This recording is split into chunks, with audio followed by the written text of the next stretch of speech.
Ate, ano po skincare ni Zoe? Sana po manotice. Alam nyo ba na meron kayong mababasa na comment, tapos pag hinahanap nyo na, hindi nyo na siya mahanap?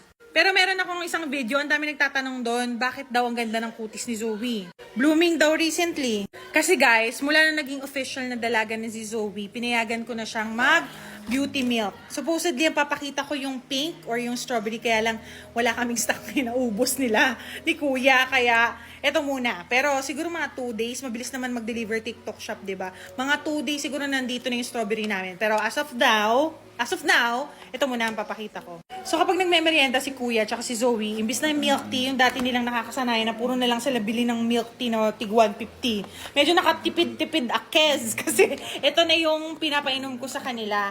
So masarap siya. Very melon. Pag sinabi nilang melon talaga. Pag sinabi strawberry talaga. May collagen, glutathione na kailangan ng body natin kasi may antioxidant. Plus yun nga,